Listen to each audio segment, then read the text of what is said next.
It's this intricate web I think people can build with their passions, with their hobbies, and transferring those skills to unknown areas of their life. Hi, everybody. This is Josh Becerra from Augurian. Welcome to the next episode of How I Work. I'm super excited to have Colleen Kranz with me today. Thanks for being here, Colleen. Oh, I'm so excited to be here. Thanks, Josh. Yeah, well, let me tell the audience a little bit about you. So, Colleen is a dynamic and innovative strategic marketing and growth leader with over 18 years of experience helping to elevate B2B technology brands. Having honed her skills in a variety of roles from startups to 300 million plus corps, she's known for her keen ability to navigate growth challenges and drive exceptional results. As the founder of Catapult North, she's passionate about helping startups and solopreneurs drive smart, healthy profit through purpose. Oh, and you're also a big fan of aviation and sauna, and we're going to get into that in just a minute. So excited to have you. Thank you so much, Josh. And did I see that you just had a birthday recently? Did I I see that? did the big 5-0. Oh, happy birthday. Thank you. Yes. Yeah. And for anyone listening, if you don't already follow Josh on LinkedIn, you absolutely need to. Josh, your posts are really inspiring for marketers, of course, Appreciate but that. really anyone would benefit from your content. Yeah, well, I think that your career and story is also super inspiring. I'm excited for you to share with the audience how you've woven together marketing and leadership, aviation, sauna. So why don't you start by just telling the audience a little bit of that story and how like these experiences kind of weave together. Absolutely. Sure. So, just to set the stage a little bit with my background, we're going to go a little bit further back here. I grew up on a hobby sheep farm in southern Okay. Minnesota. And my parents were both leaders in our community. My dad was a lieutenant colonel in the Army, worked in government logistics. And my mom led our church Sunday school, Hmm. children's choir, and was, if you believe it or not, president and founder of our local goat club.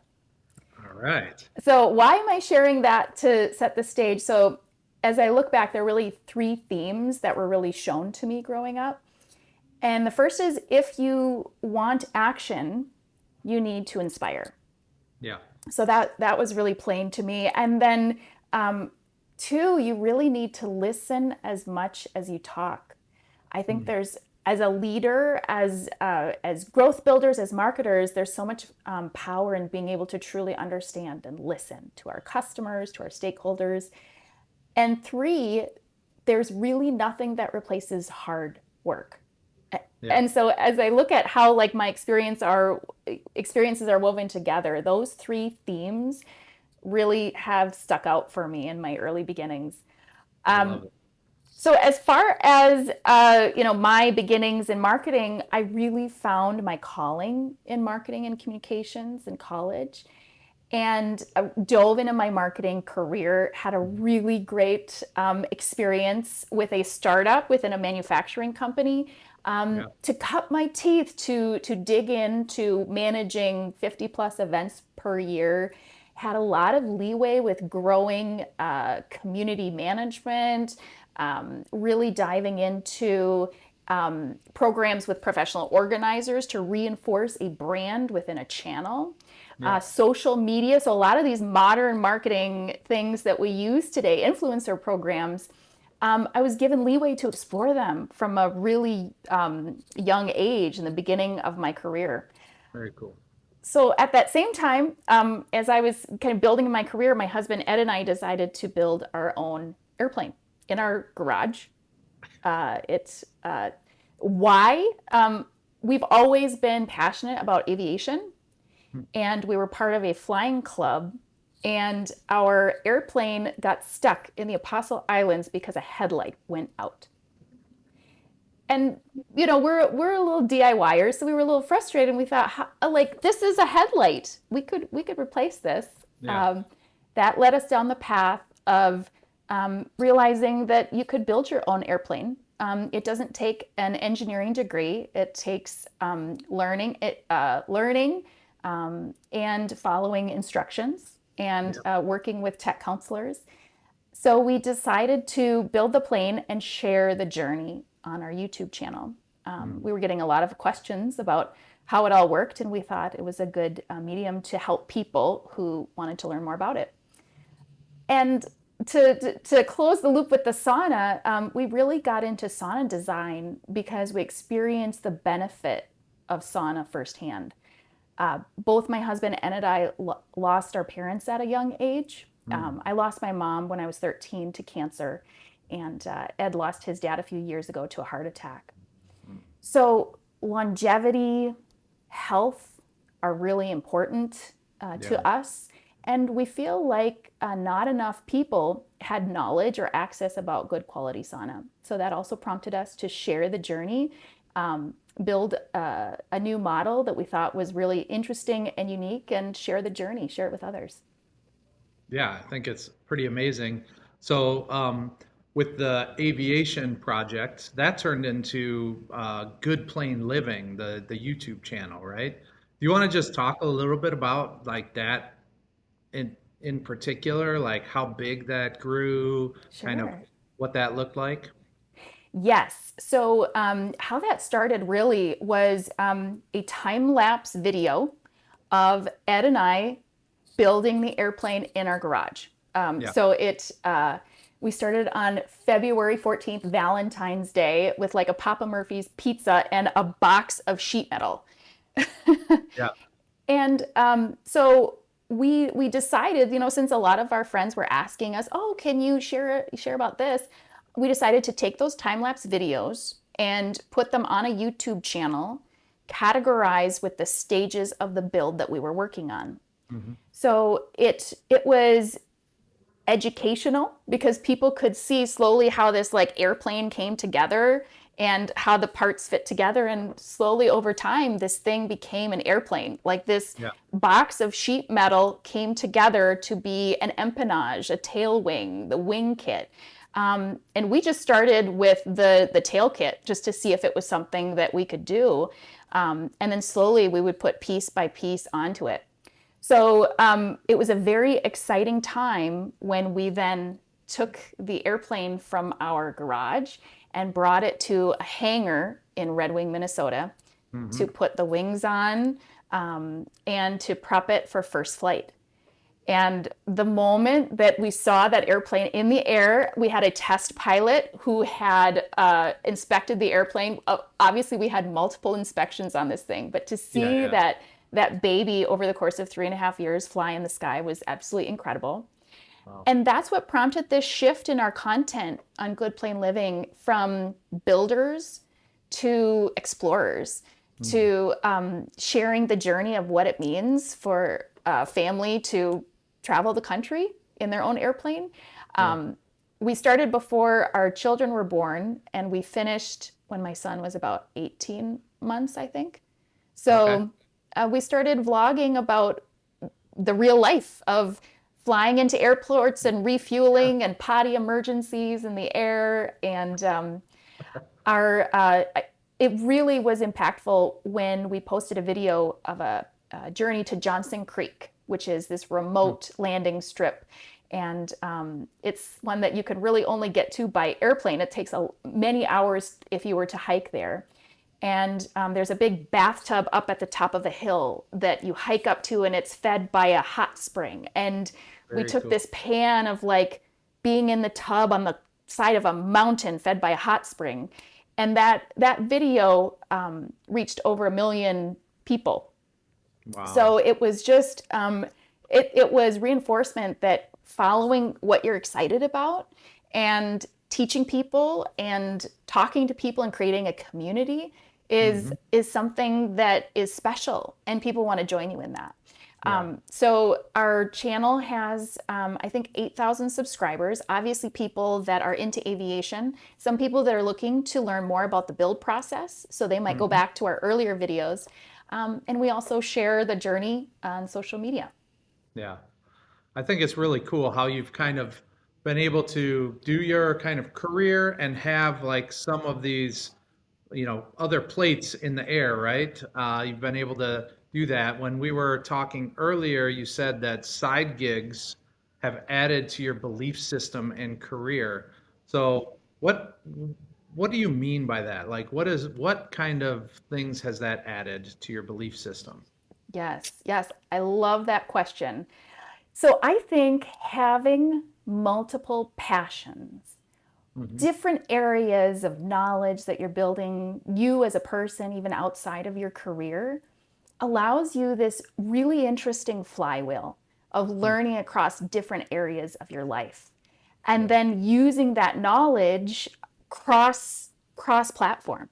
So in my career, when I was working with my first tech B2B company, I really didn't have exposure to what building a YouTube community was like. Right. How are the social media channels different? I was posting on Instagram and building a following on LinkedIn. And so I think that being able to have that side passion or the side hustle or exploring new opportunities Hmm. that you don't necessarily get to do in your day job just builds your knowledge as an individual Yeah. outside of your current employer. And I think that's an asset that we can use. We're building for the future wherever it might take us. And also, it's just, it's wonderful to have this passion and excitement about your own endeavors outside of what you may pull in for revenue for your day job. So it's this intricate web I think people can build with their passions, with their hobbies, and transferring those skills to unknown areas of their life. I would have never thought that we would have a YouTube channel called Good Plain Living or Right. that we would get into these other endeavors, but it's like this stepping stone. Follow the yellow brick road of where it leads you. Yeah, I love that. And I do think that sometimes, especially in the US, we're just so kind of focused on our career being like the sum of who we are and what we are. And yeah, being able to go out and explore like different things and show that you're kind of more complex as a human than just what you do for a career or at work, and having the opportunity to do other things and have that happen through side gigs or hustles or whatever it might be. I do think that that's super cool. And I think more people need to kind of think of themselves as a little bit more complex human, right? Like I with love that point. interests, desires, needs that maybe can't be satisfied in the workplace, right?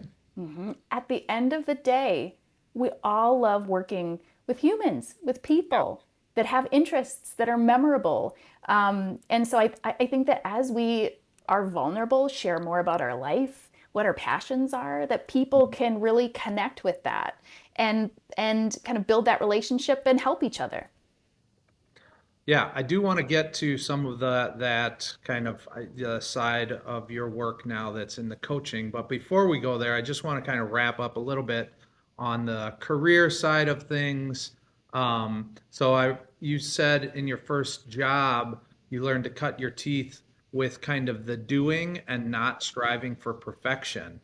So, what did that look like back then? If you have some examples of like the doing instead of the striving for perfection, and then how does that like continue to impact how you approach work today? Sure. Yep. So you are looking at a reformed perfectionist, someone that in her early life would obsess over every detail. Hmm. And so in my early life, that would mean anxiety beyond belief when Yeah, managing an event calendar, um, thinking that I had to do everything to the same level of perfection. yeah, Holistically, when looking at a campaign, checking off all the dots, spending the 10 hours on everything, down to a paragraph. And I think that I learned early on that one, it takes a lot of time to market. We all know speed to market is something that we need to prioritize. But I think also it burned me out from an early stage in my career, and I questioned if I was going into the right field. sure. So I think that what I learned is that I think it's called the Pareto principle, that 80% of the results normally come from 20% of the activities. Yeah. And in the startup that I worked in, I learned a lot about, how entrepreneurs, growth builders, we have this tendency to fizzle out and get overwhelmed and burned out before we can prove our business concept.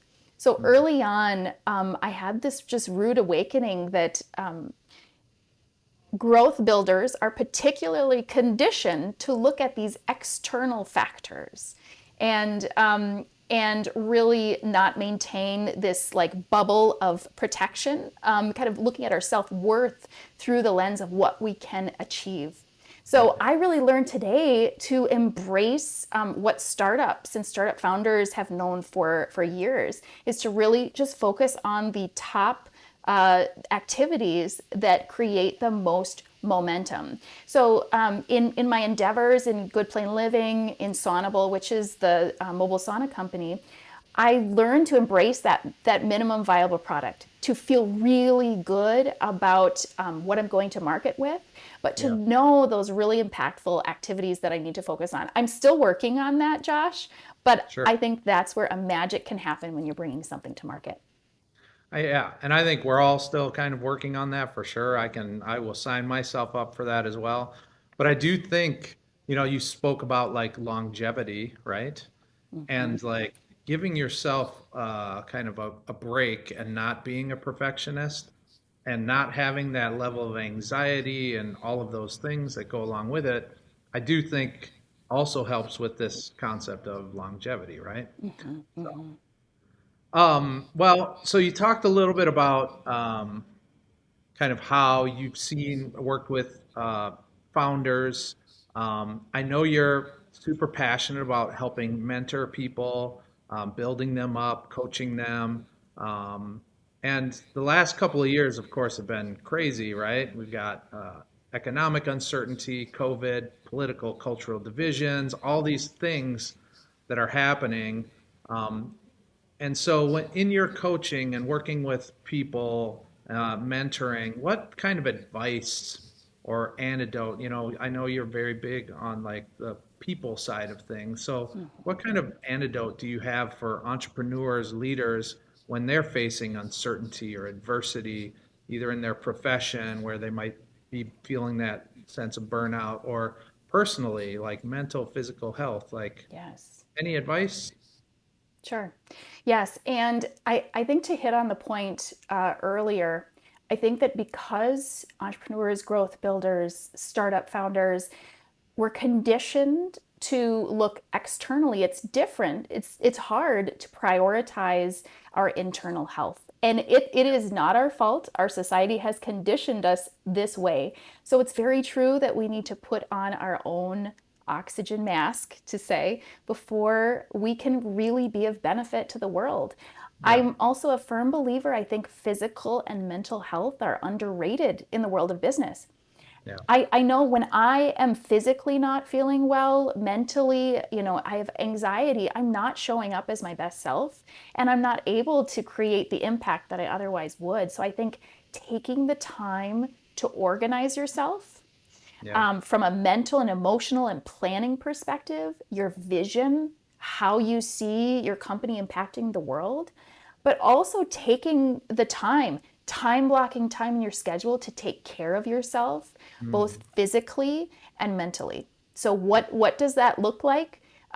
For some, it means having a time block on their calendar for the physical activity that they know that they need, both for physical health. I know that my movement and my action in my day are a big reason how I work with my anxiety. I'm typically a very high anxiety person, so I depend on that as a pillar. Yeah. And then also just mental health. I know a lot of entrepreneurs that have started learning more about meditation, 10% happier using meditation apps. I have a good friend, Ryan McKesson, who uses the mantra, be where your feet are. And I think during these times of uncertainty, anxiety, we can get wrapped up in these negative thoughts and worries and we call it monkey brain, where we just get wrapped up in this negative loop of thought. But I think that if we can bring ourselves back to where our feet are, where are we at in this moment, and how can we make an impact right now, I think there's a balance that we can strive for between accepting the reality of how we're feeling today and honoring those feelings, but also weaving in a narrative that's focused on the positive. Yeah. So I know that we're always striving for more as growth builders. We're trying to increase profits. We're trying to grow our audience, but to remember that we have value just by being us, not dependent of the growth that we grow, and it's not dependent on our results. It's just built internally. Yeah, I love that. And, you kind of alluded to this, but I know you talk about like smart and healthy profit through purpose. So, like, kind of speak to that a little bit more. Just like, what do you mean by smart and healthy profit through purpose? Absolutely. So let me break down my beliefs on that a little bit. And I believe it applies to both business and our personal lives. Hmm. So when we talk about smart profit, we're talking about this theme that has come up, that longevity, that Yeah, sustainability, that being in it for the long haul and not quick gains, not cutting corners. right. When we talk about healthy profit, we're talking about good margin. We're talking about a margin to thrive during economic downturns. So I think that when we look at purpose and how that third wheel fits in, I love the idea of aligning our business models that solve a problem, that's focused on a customer problem to help fulfill their purpose. And I think there's a magic that happens when our business purpose aligns with the purpose of our customers and it allows them to fulfill their purpose. So it's kind of this holistic triangle that I've learned more about being smart, sustainable, having a healthy margin to survive, the longevity, and Hmm. then really being focused on our purpose and aligning that with our customer. You may or may not know this, but at Augurian, we talk about our why. Our Ah, why is yes, to grow our people, clients, and companies so that together we can do extraordinary things. love it. And so it's about saying like we have internal stakeholders that we want to cultivate their growth in their careers and in their kind of craft. We have our clients, of course, that we want to see them grow. Like that is something that's important to us. And of course, we want our company to grow. And if we do those things and all those things well, all together, we will do extraordinary things. So That is so anyway, true. I'm a big believer in like getting the purpose right, getting it aligned to your client's kind of purpose as well. Um, so thank you And for I, sharing. I have seen that firsthand, Josh, and it's inspiring. And I love that you're setting this precedent in the market that great businesses are doing this. And it truly not only creates a good experience for your employees, your customers, but you're making a big difference in the world. As an individual, be like through business, you can have so many rewards by seeing the growth of your people, the growth of your clients, right? And of course of your company as well. So anyway, I'm a big believer in it, and I think you probably do a better job at articulating it than I do, but it is something that I think if more companies focused on, especially like the people side of their business and the like aligning to their clients' needs, I think we'd be better off in business in a lot of ways. Right, right. And it's a lot of fun and it's a great place to be. Yeah, yeah, for sure. So this has been an amazing conversation. We're running out of time. I do have one question I'd love to ask every single one of my guests, which is, you obviously are a thought leader and a big thinker. So who are some of those thought leaders and big thinkers that are out there that are kind of inspiring you or challenging you? I know that our audience likes to hear book recommendations, podcast recommendations. So what do you have for me? Yes. Yes, I get really excited about this part. Part of my passion and inspiration comes from thought leaders, authors. So that's how I get ideas. That's how I fuel up. So I love this question. So a LinkedIn person that I follow is Eric Partaker. Eric Partaker. And he is a CEO coach, and he provides wonderful, actionable, tactical advice on LinkedIn. And one piece that I started implementing earlier this year is his 3 important meetings in your day that you need to have with yourself. Okay. One is the shutdown routine. So you put time on your calendar at the end of the day when you want to shut down, and you put your checklist in that calendar invite. What do I need to do? What do I need to review? Next 2 weeks, final email run through. And then afterwards, shut down the laptop, say shut down, Yeah. and walk away. And by doing that, we're truly able to separate, to go enjoy and be with our families instead of taking this ticker of work with us. Yeah. So I'll let you go see those 2 other meetings with Eric, but it's really made a difference in my life. Go follow Eric. Okay. I just read a book that I've been wanting to read for a while, and we haven't talked about this yet, Josh, but Building a Second Brain by Diego Forte. Okay. I am a note taker, and I am sometimes a digital hoarder. And so the concept of building a second brain is really about taking digital note taking to the next level, to allow creative thought between different concepts, to lessen your anxiety from having to remember every single detail, Yeah. and also to help you feel organized in your life, to be able to take your brain knowledge and create exponential benefit. So I haven't created my second brain yet, but I just started, and I'm very excited even just to take that concept into my planning teams and my work, and to be able to have an area where I have this organized space for my project. So Building a Second Brain by Diego Forte. Love it. There are 2 newsletters that I look forward to reading every single week. And that is James Clear. He's author of Atomic Habits, his 3-2-1 newsletter. Yeah. You like that one read too? it Oh, yes. I love it. It's simple. It's clear. It always gives me inspiration. Mm-hmm. And the other one is The Daily Stoic by Ryan Holiday. Okay.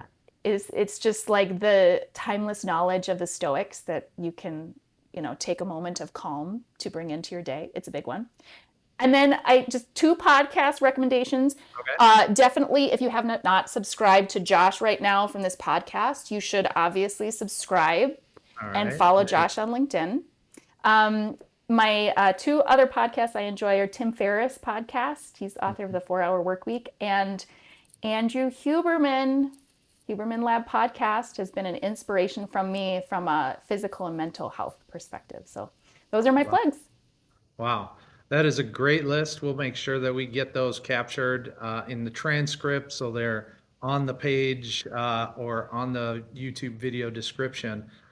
This has been amazing. I really appreciate you and your time today, Colleen. And I will also say you need to follow Colleen on LinkedIn, because you are like the expert at the carousels. I love those carousels that you produce. So anyway, follow Colleen. I appreciate it, Josh. Thank you so much for what you do, creating this podcast and making space. I really appreciate the time today. Awesome. Thanks. Bye. Thanks.